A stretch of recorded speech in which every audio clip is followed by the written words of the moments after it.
Hindi mo na-commute. Yeah.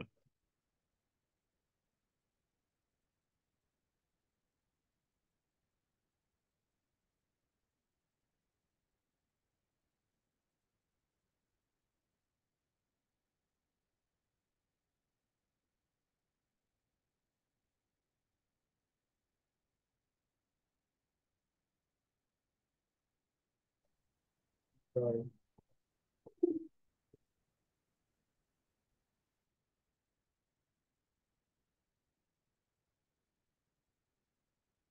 Okay, may sound na po. Meron na po, meron na po. Thank you.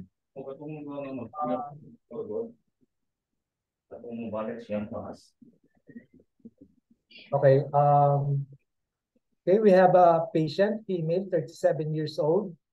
Ang tangko niya is very pale, slightly bluish. So this indicates that there is a spleen chi deficiency or blood deficiency and slight blood stasis.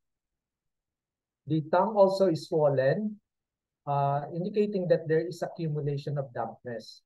So observe po natin yung tongue. Ito po, swollen siya and very pale. So ang symptoms ng patient, there is tendency to catch colds, may fatigue, there is sudden and severe cramping pain in the abdomen.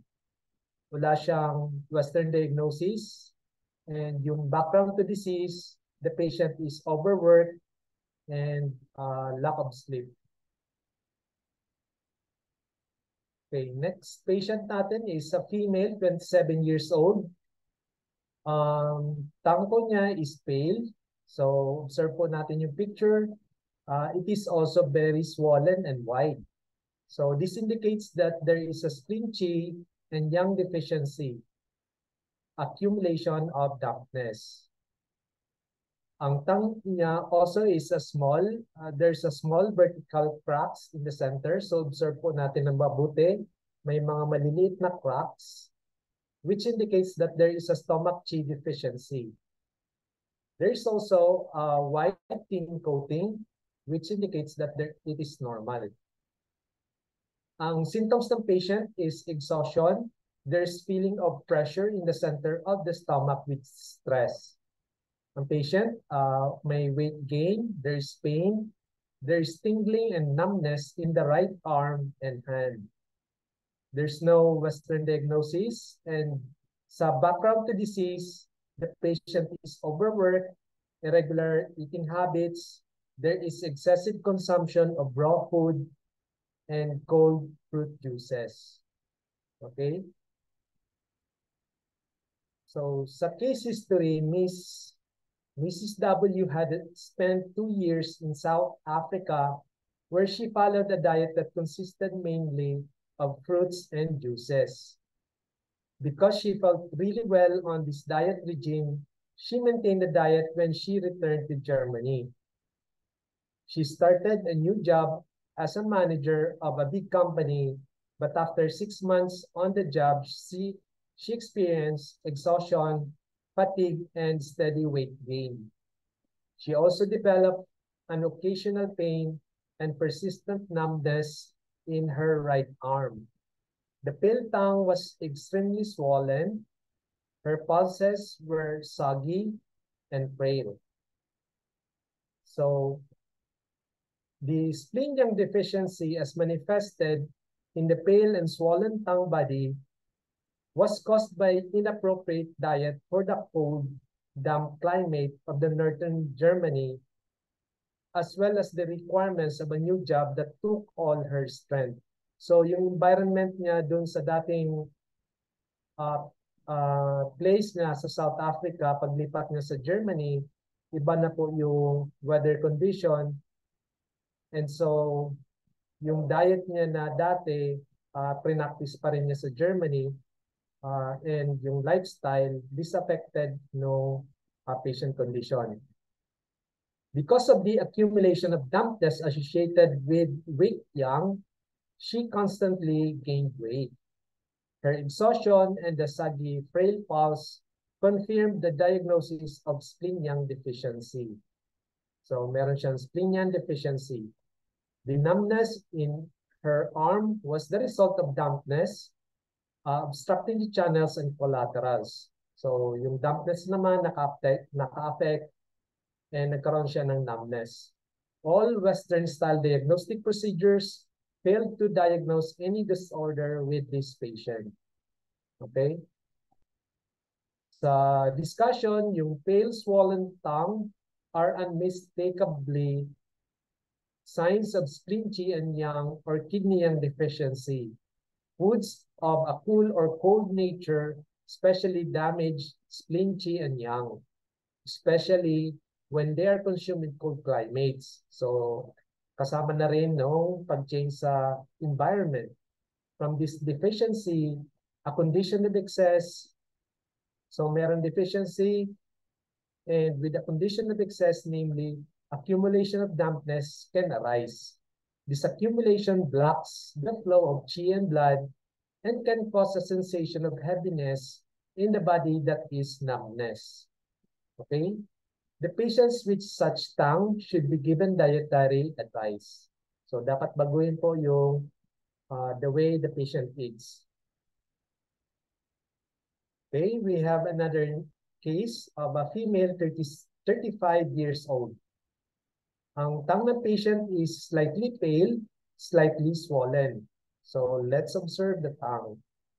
This indicates that there is a spleen and lung qi deficiency. There is also a slight depression at the root. So, observe po natin yung tongue picture. There is a depression at the back of the tongue, which indicates that there is a slight deficiency of essence.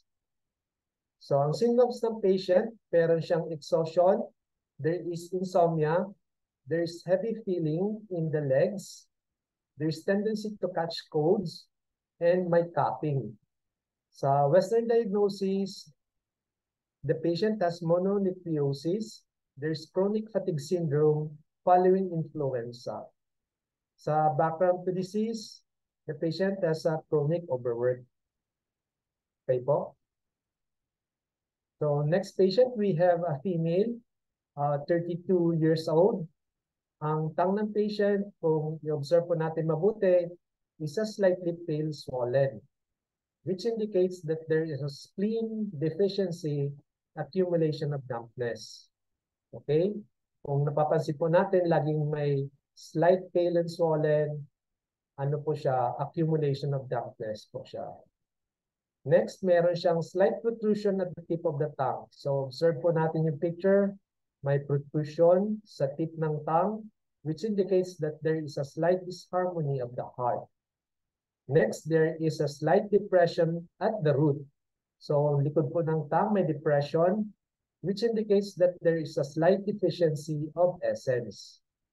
So, ang symptoms ng patient, there is exhaustion, this burning sensation after urination, there is a severe cramping pains before and during menstruation. Sa Western diagnosis, there is a chronic cystitis, there is dysmenorrhea. Sa background to disease, the patient is chronic overwork, there is excessive use of willpower.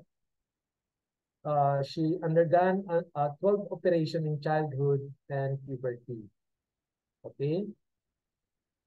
So we have next patient. We have a female 38 years old. Observe po natin ang tongue. There's a slight pale swollen, which indicates that there is a spleen qi deficiency, accumulation of dampness. There's a slight teeth marks, so sa sides, ma-observe po natin yung mga teeth marks, and the tongue is moist. This indicates that there is an early stage of spleen yang deficiency. Also, there is a depression at the root. So check and observe natin yung tongue. This indicates that there is a slight deficiency of essence. Ang symptoms of patient, there is exhaustion, there is depression, inability to concentrate, meron siyang feeling of cold, and may hair loss. So Western diagnosis, poisoning from amalgam into fillings. So yung pagpapasta po ng ipin, they consider this as a form of poisoning. So ang background to disease, ang patient meron siyang 6 pregnancies, 4 children, okay, overwork. Next, case history, Mrs. H, a 38-year-old mother of 4, found the demands of running the home extremely difficult owing to her continual exhaustion. She felt limited by her lack of concentration and drive and her depressive moods. Her hair was very thin and she had periods of severe hair loss and often felt cold. Her tongue body was pale and swollen and presented a depression at the root of the tongue. Her pulse was deep and weak. Okay? Sa analysis, the many pregnancies and the demand of her family caused a severe exhaustion of spleen, chi, and yang, source chi, and essence. Her thin head hair, and hair loss showed a deficiency of blood as well as essence. Forgetfulness and lack of concentration arose from the weakened essence, failing to produce sufficient marrow to fill the brain and nourish it. The depression at the root of the tongue confirms these findings. The source of chi of the patient was likewise weakened. The feeling of cold and the lack of drive were signs of the insufficient vitality of the yang. This was confirmed by the pale, swollen tongue body and deep, weak pulse. So, ito-correlate po natin sa pulso. Over a period of a year, the patient focused on getting more rest, and with the help of Chinese herbs, her condition improved slowly but steadily. Note that the depression at the root of her tongue did not fill in. So, hindi rin nagbago yung depression sa root ng tongue. Okay, sa discussion, exhaustion, which is caused by a deficiency of the essence or source chi, is different from mere fatigue in that short period of rest or sleep do not improve the condition. So magkaiba daw po yung deficiency of essence or source chi sa ordinary fatigue na pwedeng mabawi lang ng short period of sleep or rest. Kasi hindi difficult siya mabalik kasi sa deficiency of essence. By contrast, the fatigue associated with spleen and lung chi deficiency benefits greatly from short naps or a good night's sleep. So, mabilis makarecover pag spleen and lung chi deficiency kumpara po sa deficiency ng essence. It is important, therefore, that the patient be treated with Chinese herbs, take long rest, and attempt to change a hectic lifestyle. So, yun po dapat i-advise natin sa patient. Okay, we have another case, a female 43 years old. Ang observe po natin yung tongue, there is pale, it is pale and swollen and moist, which indicates that there is a spleen chi and yang deficiency, accumulation of dampness. There is also depression at the roots. So observe po natin yung picture, which indicates that there is essence deficiency. So this patient has a symptoms of exhaustion, restlessness, inability to fall asleep. There is a profuse menstrual bleeding. There is a prolonged red discharge after menstruation and feeling of cold. There is none sa Western diagnosis. And sa background to disease, there is chronic overwork, irregular eating habits, excessive consumption of raw food. So, hindi advisable po magkain ng mga raw foods. There is excessive thinking and anxiety. So, wag tayo mag-overthink. And ang patient, there is a lack of sleep. Okay po? So, next, we have a case of severe exhaustion.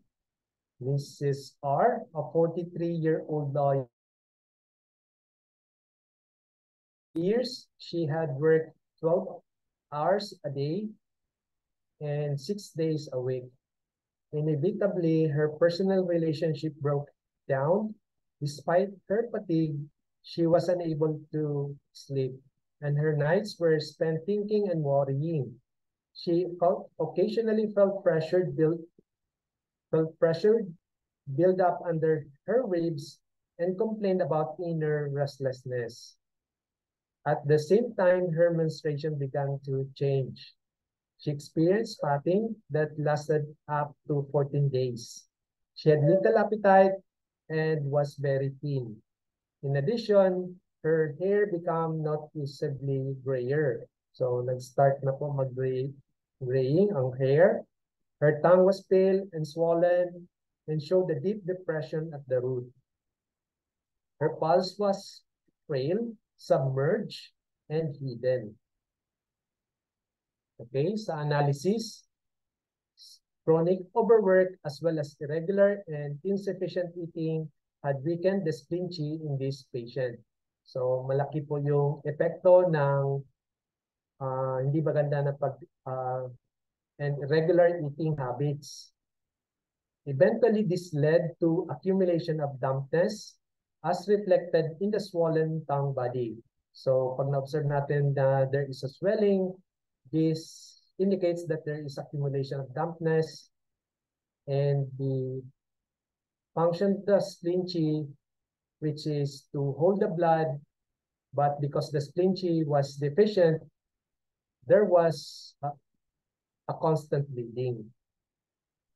So, owing to the exhaustion of the postnatal chi, overwork, constant worry, and lack of sleep, the essence and kidney yin were also affected. So, yung spleen and kidney, so parehas po naapektuhan as reflected in the depression in the root of the tongue. Since the kidney yin and blood were deficient, the heart blood and yin become malnourished, resulting in a deficient fire in the heart. This led to the inner restlessness in insomnia. So, kung observe po natin, naapektuhan yung spleen, yung essence, yung kidney yin, and also with the heart blood. So, this led to the inner restlessness and insomnia. Mrs. R also suffered from liver chi constraint, which manifested in the occasional feeling of pressure under the ribs. As a result of her inability to appropriately express the anger and rage she sometimes felt, the liver chi constraint was not reflected on the tongue or pulse. So, hindi natin dito nakita sa tongue yung affectation sa liver chi constraint, but sa symptoms po yung pressure under the ribs and her inability to yung pag-express ng anger. So, this resulted to liver chi constraint. The treatment, Mrs. R was advised to change her diet to include warm foods and to eat regularly. So, susundan po yung regular eating habit na kamain siya ng pork ribs or millet was recommended to start the day. So, as to strengthen the spleen chi, she also introduced meat, fish, vegetables, and grain into her diet. Mrs. R was given weekly acupuncture, so weekly po yung treatment niya for 6 months, aimed at reviving her spleen chi, eliminating dampness, calming the spirit, and spreading the liver chi. The following acupuncture points were used. So we have stomach 36. Ano po siya? Tinonify. Spleen 6. Fire needle. LI 4. Tonification. LI 11. Tonification. LI 10. Tonification. PC 6. Neutral. Liver 3. Neutral. Spleen 9. Draining. Heart 7. Draining. She was also prescribed a decoction of brambling powder with modifications over a period of 8 weeks. So, may herbal medicine siya. 6 months later, Mrs. R felt much better. So, 6 months period, ang recovery time niya. Her menstruation had become normal. She slept well and felt much stronger.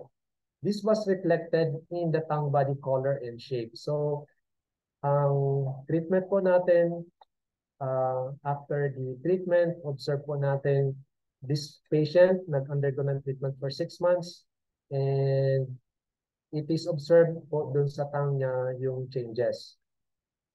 The tongue is now pale red color and the swelling has disappeared. Her pulse is still submerged but now has a noticeably wiry quality. It is interesting to note that as the patient energy becomes stronger, the liver chi constraint become more obvious, as reflected in the tongue curled up edges. So dito naman, nung gumanda na yung energy ng patient, na-observe po na liver chi constraint naging obvious and makikita po natin doon sa tongue body meron siyang curled up edges. Dito observe natin yung tongue. Ito po yung after treatment, kung ma-observe po natin meron siyang curled up edges pataas po. Okay? So thank you po for listening. Thank you very much, Sir Dino.